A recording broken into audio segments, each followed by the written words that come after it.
Frères et sœurs dans le Christ, les textes de ce jour tournent nos regards vers la figure d'Élie, le prophète de feu.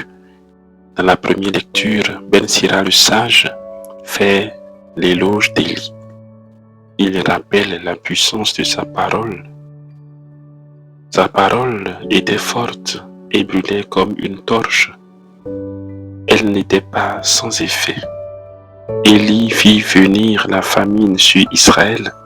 Il retint les eaux du ciel et à 3 reprises, il en fit descendre le feu.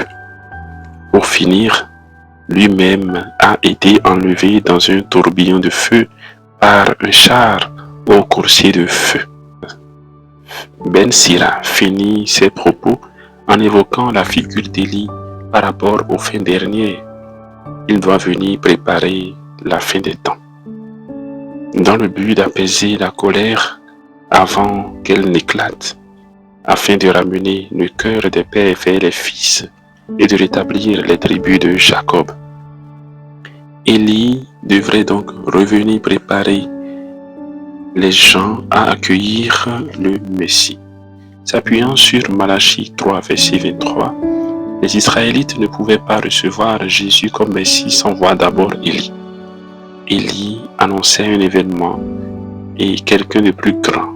Il était déjà venu, mais sous une autre apparence, celle de Jean-Baptiste. Ce dernier n'a pas fait les mêmes prodiges qu'Élie, mais ses paroles, tranchantes comme une épée, atteignaient les cœurs les plus durs. C'est lui en effet qui a indiqué le Messie comme étant l'agneau de Dieu, celui qui vient avant lui et qui est plus grand que lui. Frères et sœurs, notre temps souffre du syndrome de l'apparence.